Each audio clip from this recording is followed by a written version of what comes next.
नमस्कार दोस्तों, स्वागत है आपका आज की बेहद बड़ी और जरूरी खबरों में। लेकिन खबर में आगे बढ़ने से पहले अगर आपको भी ऐसा लगता है कि मोदी सरकार गरीबों और प्रवासी मजदूरों पर ध्यान नहीं दे रही है और आप इस बात के लिए मोदी सरकार का विरोध करते हैं, तो आप भी इस वीडियो को लाइक कीजिए और इस लाल बटन को दबाकर चैनल को फ्री में सब्सक्राइब करके घंटी बजाइए और कमेंट में लिखिए जय हिंद। रुख करते हैं पहले खबर की तरफ। ना पैकेज ना प्लान, लॉकडाउन के तरीके पर सोनिया ने मोदी सरकार को घेरा। जी हां दोस्तों, कांग्रेस की अंतरिम अध्यक्ष सोनिया गांधी की कांग्रेस शासित प्रदेशों के मुख्यमंत्रियों के साथ बैठक शुरू हो गई है। इस बैठक में पूर्व प्रधानमंत्री डॉक्टर मनमोहन सिंह और पूर्व पार्टी अध्यक्ष राहुल गांधी समेत कई नेता मौजूद हैं। इस दौरान सोनिया ने मोदी सरकार पर निशाना साधा। सोनिया गांधी ने कहा कि 17 मई के बाद क्या, 17 मई के बाद कैसे, मोदी सरकार के पास लॉकडाउन को लेकर आगे की क्या रणनीति है। कांग्रेस के पूर्व अध्यक्ष राहुल गांधी ने कहा कि कोविड के साथ लड़ाई में बुजुर्गों, डायबिटिक और हार्ट मरीजों को बचाना अहम है। वहीं पूर्व वित्त मंत्री पी चिदम्बरम ने कहा कि राज्यों के सामने वित्तीय संकट गहराता जा रहा है, केंद्र सरकार की ओर से कोई धन आवंटित नहीं किया जा रहा है। बैठक में राजस्थान, पंजाब, छत्तीसगढ़ और पुडुचेरी के मुख्यमंत्रियों ने केंद्र से राहत पैकेज की मांग की है। राजस्थान के सीएम अशोक गहलोत, पंजाब के सीएम कैप्टन अमरिंदर सिंह, छत्तीसगढ़ के सीएम भूपेश बघेल और पुडुचेरी के सीएम नारायण सामी ने राहत पैकेज की मांग की है। वहीं राजस्थान के मुख्यमंत्री अशोक गहलोत ने कहा, जब तक व्यापक प्रोत्साहन पैकेज नहीं दिया जाता तब तक राज्य और देश कैसे चलेंगे। हमने 10,000 करोड़ का राजस्व खो दिया है। राज्यों ने पैकेज के लिए बार बार प्रधानमंत्री से अनुरोध किया है, लेकिन हमारी बात को अनसुना कर दिया गया है। रुख करते हैं अगली खबर की तरफ। यूपी में भी बढ़ सकते हैं शराब और तेल के दाम, कैबिनेट में हो सकता है फैसला। जी हां दोस्तों, कोरोना वायरस महासंकट के बीच लॉकडाउन 3.0 में कई जगह छूट दिया जाना शुरू हो गया है। इस सबके बीच राज्य सरकारें अलग अलग तरह से तैयारी कर रही हैं। आज उत्तर प्रदेश सरकार की कैबिनेट बैठक होनी है, जिसमें कई अहम फैसले हो सकते हैं। कैबिनेट बैठक में टैक्स बढ़ाने को लेकर बड़ा फैसला हो सकता है, जिसमें शराब, पेट्रोल और डीजल के दामों में कोरोना टैक्स लगाया जा सकता है। लॉकडाउन की वजह से सरकार के राजस्व पर असर पड़ा है। ऐसे में भरपाई के लिए सरकार ये कड़े कदम उठा सकती है। दोपहर 12 बजे मुख्यमंत्री योगी आदित्यनाथ के आवास पर ये कैबिनेट बैठक होगी, जिसमें सभी कैबिनेट मंत्री अपने अपने क्षेत्र से वीडियो कॉन्फ्रेंसिंग के जरिए जुड़ेंगे। इस दौरान कई अहम प्रस्तावों पर मुहर लग सकती है। गौरतलब है कि उत्तर प्रदेश में लॉकडाउन 3.0 की शुरुआत से कुछ हद तक ढील शुरू हो गई है। इस दौरान सरकारी कामकाज शुरू हो गया है। प्राइवेट दफ्तरों में 33% तक स्टाफ की अनुमति है। इसके अलावा सड़क निर्माण, हाईवे निर्माण, मनरेगा जैसे प्रोजेक्ट को भी शुरू कर दिया गया है, ताकि मजदूरों को काम मिल सके। बीते दिनों प्रदेश सरकार की ओर से प्रवासी मजदूरों, अन्य श्रमिकों के लिए आर्थिक मदद दी गई। मुख्यमंत्री योगी आदित्यनाथ ने ऐलान किया था कि मजदूरों को 1-1 हजार रुपए की मदद दी जा रही है। रुख करते हैं अगली खबर की तरफ। सुप्रीम कोर्ट ने पूछा, रेलवे दे रहा 85% किराया। एसजी बोले, मुझे यह बताने का नहीं मिला है निर्देश। जी हां दोस्तों, कोरोना वायरस के बढ़ते प्रकोप को देखते हुए देश को लॉकडाउन किया गया है। लॉकडाउन में फंसे प्रवासी मजदूरों को उनके घर पहुंचाने के लिए सरकार ने श्रमिक एक्सप्रेस ट्रेनें चलाई हैं, लेकिन अब इसके किराए को लेकर सियासी घमासान शुरू हो गया है। प्रवासी मजदूरों को घर वापस लाने के मुद्दे पर सुप्रीम कोर्ट में एक याचिका दाखिल की गई थी, जिसकी सुनवाई मंगलवार को की गई। द टेलीग्राफ की एक रिपोर्ट के मुताबिक इस सुनवाई के दौरान जब सुप्रीम कोर्ट के जस्टिस अशोक भूषण की अध्यक्षता वाली बेंच ने केंद्र सरकार से किराए को लेकर सवाल पूछे, तो सरकार की तरफ से मौजूद सॉलिसिटर जनरल तुषार मेहता ने इसे लेकर कोई जवाब नहीं दिया। सॉलिसिटर जनरल तुषार ने कहा कि उनके पास टिकट किराए के अनुपात को साझा करने के कोई निर्देश नहीं है। एसोसिएशन फॉर डेमोक्रेटिक रिफॉर्म्स नाम की संस्था के सदस्य जयदीप छोकर ने प्रवासी मजदूरों को उनके घर वापस भेजने की मांग वाली याचिका दाखिल की थी। याचिका में जगदीप ने अदालत से देश भर में हजारों प्रवासियों की घर वापसी में मदद के लिए तत्काल कदम उठाने की मांग की है। छोकर ने यह भी कहा कि प्रवासियों से सरकार द्वारा कोई किराया नहीं लिया जाना चाहिए। याचिकाकर्ता की ओर से पेश हुए वकील प्रशांत भूषण ने जस्टिस अशोक भूषण, जस्टिस संजय किशन कौल और जस्टिस BR गवई की पीठ को बताया कि परस्पर विरोधी दावों के कारण प्रवासी मजदूर दयनीय स्थिति में हैं। न्यायमूर्ति गवई ने रिपोर्टों का उल्लेख करते हुए कहा कि रेलवे ने 85% किराया वहन करने का निर्णय लिया है। इस पर वकील ने कहा कि अगर यह सच है, तब भी प्रवासियों के लिए शेष 15% प्रतिशत देना मुश्किल होगा। आश्चर्य है कि रेलवे को यह राशि भी क्यों नहीं वहन करनी चाहिए। न्यायमूर्ति कौल ने तब मेहता से पूछा कि क्या केंद्र वास्तव में किराया का 85% दे रहा है। इस पर सॉलिसिटर जनरल ने कहा कि उनके पास रेलवे और राज्यों द्वारा किराए के अनुपात को साझा करने के लिए कोई निर्देश नहीं है। मेहता ने पीठ से कहा, मुझे इसे लेकर निर्देश नहीं मिले हैं। पूरे देश में कई ट्रेनों और बसों को उनके लॉजिस्टिक्स के आधार पर सेवा में रखा गया है। रुख करते हैं अगली खबर की तरफ। मजदूरों का ट्रेन किराया देगी पंजाब सरकार, 35 करोड़ के बजट को मंजूरी। जी हां दोस्तों, पंजाब सरकार ने शुरुआती तौर पर प्रदेश में फंसे प्रवासी मजदूरों को वापस भेजने के लिए 35 करोड़ रुपए की मंजूरी दी है। पंजाब के जलंधर से 1200 मजदूरों के पहले जत्थे को झारखंड ट्रेन के माध्यम से भेजकर इस पूरे कैंपेन की शुरुआत कर दी गई है। राज्य सरकार का अनुमान है कि 5 से 6 लाख के करीब प्रवासी मजदूर पंजाब से ट्रेनों के माध्यम से वापस जा सकते हैं। अन्य मजदूरों को सड़क मार्ग से भेजा जा सकता है। इस पर राज्य सरकार को करीब 640 रुपए प्रति व्यक्ति टिकट पर खर्च करना होगा। शुरुआती तौर पर नेशनल डिजास्टर रिलीफ एक्ट 2005 के तहत 35 करोड़ रुपए के बजट को कैप्टन अमरिंदर सिंह ने मंजूरी दी है। प्रदेश के तमाम डीसी को अधिकृत किया गया है कि वो जिस तरह से स्पेशल ट्रेनों की रवानगी अलग अलग प्रवासी मजदूरों के प्रदेश में करवाएंगे, वैसे ही भारतीय रेलवे को इसकी पेमेंट भी कर दी जाए। ट्रेनों से जाने को लेकर अफरा तफरी ना हो, इसके लिए जाने वाले व्यक्तियों के मोबाइल पर SMS भेजा जाएगा और उस SMS को देखकर ही जा रहे व्यक्ति की मेडिकल स्क्रीनिंग करने के बाद उसे भेजा जाएगा।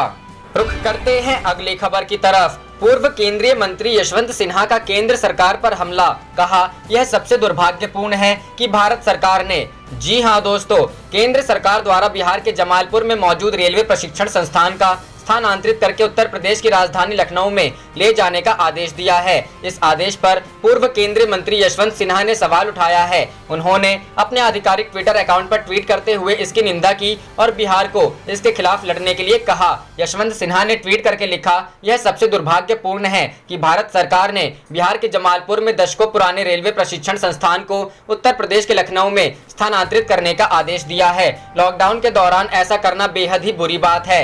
बिहार को इसके लिए लड़ना होगा। बता दें कि ये मुद्दा राजनीतिक रूप से लेता जा रहा है, क्योंकि बिहार के मुख्यमंत्री नीतीश कुमार ने इसे प्रतिष्ठा का प्रश्न बना लिया है। उन्होंने रेल मंत्री पीयूष गोयल को पत्र लिखकर केंद्रीय रेल मंत्रालय के आदेश को लखनऊ से जमालपुर वापस लेने के लिए आग्रह किया है। नीतीश कुमार का स्टैंड को गलत करार नहीं दिया जा सकता।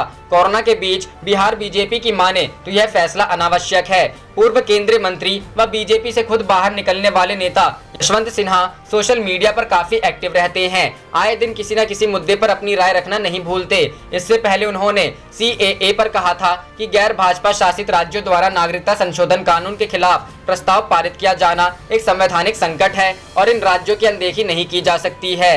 रुख करते हैं अगली खबर की तरफ। अर्थव्यवस्था को खोलने के लिए राहुल की सलाह, सप्लाई चेन पर सोचे मोदी सरकार। जी हां दोस्तों, कोरोना वायरस की महामारी को फैलने से रोकने के लिए देश में लॉकडाउन लागू है। 25 मार्च से लागू लॉकडाउन की अवधि पहले 14 अप्रैल से 3 मई तक बढ़ाई गई थी। अब इसे 17 मई तक बढ़ा दिया गया है। हालांकि इस दौरान कई तरह की रियायतें भी दी गई हैं, जिसे धीरे धीरे लॉकडाउन से बाहर निकलने की दिशा में उठाया गया कदम माना जा रहा है। लॉकडाउन को पॉज बटन बताने वाले कांग्रेस के पूर्व राष्ट्रीय अध्यक्ष राहुल गांधी ने अब कोरोना वायरस से निपटने और अर्थव्यवस्था को फिर से खोलने के लिए सुझाव दिया है।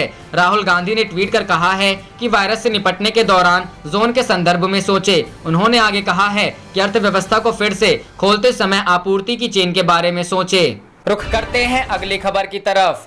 कांग्रेस ने सुशील मोदी के खिलाफ दर्ज कराई शिकायत, लीगल नोटिस भी भेजा। जी हां दोस्तों, बिहार के उप मुख्यमंत्री सुशील कुमार मोदी के खिलाफ कांग्रेस ने पुलिस में शिकायत दर्ज कराई और लीगल नोटिस भी भेजा है। कांग्रेस ने ये शिकायत सुशील कुमार मोदी के उस आरोप के बाद कराई है जिसमें उन्होंने कहा था कि मुख्यमंत्री राहत कोष में कोरोना से लड़ने के लिए विपक्ष ने कोई मदद नहीं की। दरअसल सुशील मोदी ने पिछले दिनों ट्वीट कर विपक्ष पर कोरोना के दौरान मदद नहीं करने का आरोप लगाया था। इसके बाद बिहार कांग्रेस ने डिप्टी CM सुशील मोदी के आरोप को गलत बताया और कानूनी नोटिस भेजा। कांग्रेस नेता प्रेमचंद मिश्रा ने कहा कि हमने अपना वेतन दिया है कोरोना के खिलाफ लड़ाई में। उन्होंने कहा कि कई और विधायकों ने इस दौरान मदद की है, लेकिन सुशील मोदी ने झूठा ट्वीट किया। डिप्टी CM सुशील मोदी ने बीते दिनों विपक्षी दलों को संवेदनहीन बताते हुए कहा कि कोरोना संक्रमण और लॉकडाउन के दौर में बीजेपी JDU के सभी विधायकों ने अपना एक माह का वेतन मुख्यमंत्री राहत कोष में दिया है, लेकिन RJD और कांग्रेस के विधायकों ने राहत कोष में एक पैसा भी नहीं दिया, बल्कि विधायक निधि से 50 लाख रुपए देने का का विरोध कर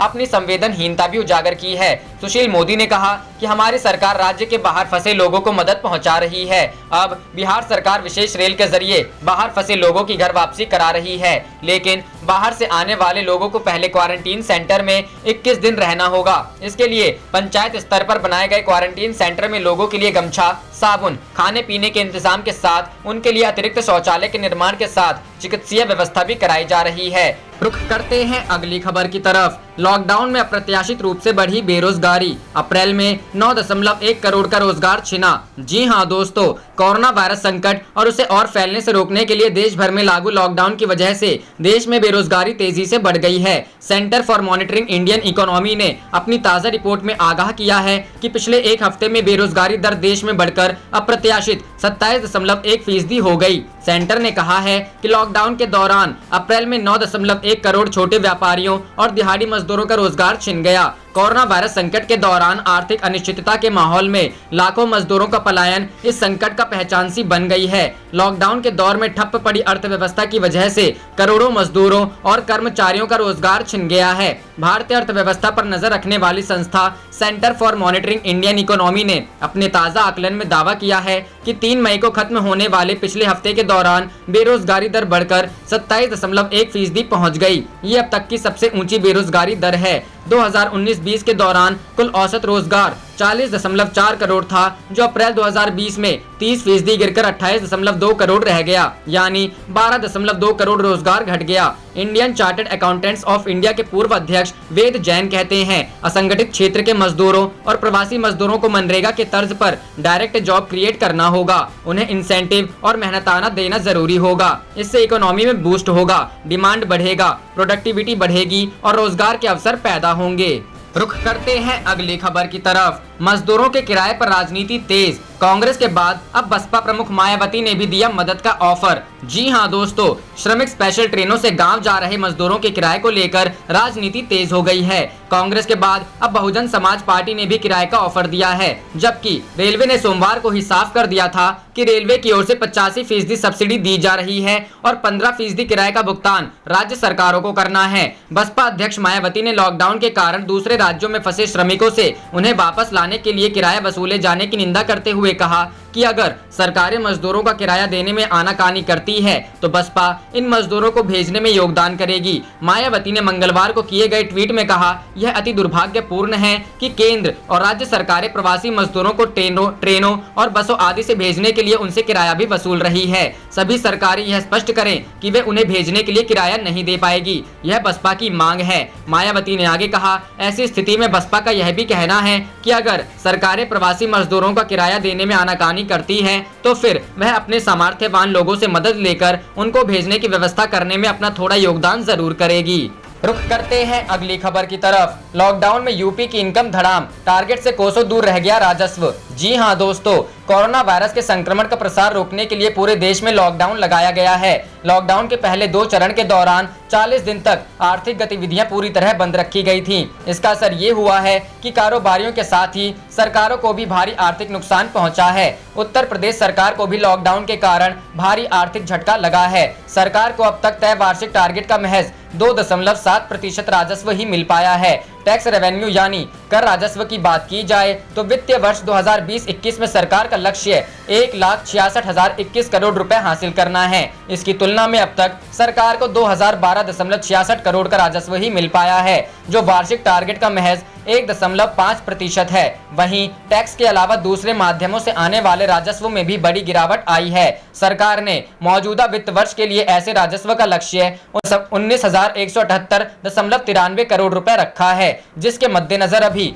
282.12 करोड़ ही मिल पाया है, जो वार्षिक टारगेट का 1.5% है। इस तरह यूपी सरकार अब तक टारगेट से काफी पीछे चल रही है। यूपी सरकार द्वारा जारी आंकड़ों के मुताबिक जीएसटी से लेकर आबकारी तक हर विभाग में सरकार की आमदनी बहुत ज्यादा गिरी है। सरकार ने बताया है कि अप्रैल में जितना टारगेट रखा गया था उससे बहुत कम राजस्व मिला है। रुख करते हैं अगली खबर की तरफ। प्रवासी मजदूरों के बस रेल भाड़े पर स्थिति स्पष्ट करे राज्य सरकारें। मायावती। जी हां दोस्तों, बहुजन समाज पार्टी की अध्यक्ष मायावती ने प्रवासी मजदूरों से रेल बस का भाड़ा वसूलने की आलोचना करते हुए मंगलवार को कहा कि राज्य सरकारों को इस पर अपनी स्थिति स्पष्ट करनी चाहिए। सुश्री मायावती ने एक ट्वीट में कहा कि अगर राज्य सरकारें प्रवासी मजदूरों के रेल बस का भाड़ा चुकाने में आनाकानी करती है तो बसपा इसका प्रबंध करेगी। बसपा अपने सामर्थ्यवान सहयोगियों की मदद से प्रवासी मजदूरों का भाड़ा चुकाएगी। उन्होंने एक ट्वीट में कहा, ऐसी स्थिति में बीएसपी का यह भी कहना है कि यदि सरकारें प्रवासी मजदूरों का किराया देने में आनाकानी करती है